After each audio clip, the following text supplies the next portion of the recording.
আজি অকণমান এয়া খিচিৰি বনাইছোঁ ৰঙালাও আলু আৰু দাইল দি পেলাই দাইলখিনি প্ৰথমে ভাজি লৈছোঁ সেইধৰণে দাইলে ৰঙালাও আলু দি অকণমান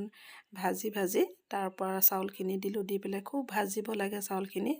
ভাজি দিলে মানে টেষ্টি আহে আঠা আঠা হৈ যাব লাগে মানে আঠা আঠা ভাৱ এটা আৰু জহা চাউলৰ খিচিৰি হয় খুব মতে ভাজি পেলাই এয়া মই পানী দিছোঁ পানী আপুনি যিমানটো পৰিমাণে ঢিলা কৰে কিছুমানে অকণমান ঢিলা টাইপৰো খায় কিছুমানে টাইট খিচিৰিও খায় এই ধৰণে আপোনালোকে পানীটো দি পেলাই আৰু তাতে কেঁচা জলকীয়া দি দিছোঁ ধনিয়া থাকিলে ধনিয়াও দি দিব লাগে খাবলৈ খুব ভাল লাগে তাৰপাছতে এতিয়া কুকাৰটো ঢাকনখন বন্ধ কৰি গেছৰ ওপৰত তুলি দিলোঁ তুলি পেলাই এয়া খিচিৰি হৈ গ'ল দুটা চিটি মাৰিলে খুব ধুনীয়া হৈছে কালাৰটো ধুনীয়া হৈছে আৰু খাবলৈও চাগে ভাল লাগিব জহা চাউলৰ খিচিৰি এনেও ভাল লাগে খাই এতিয়া মই ঢাকনখন বন্ধ কৰি থ'ম তাৰ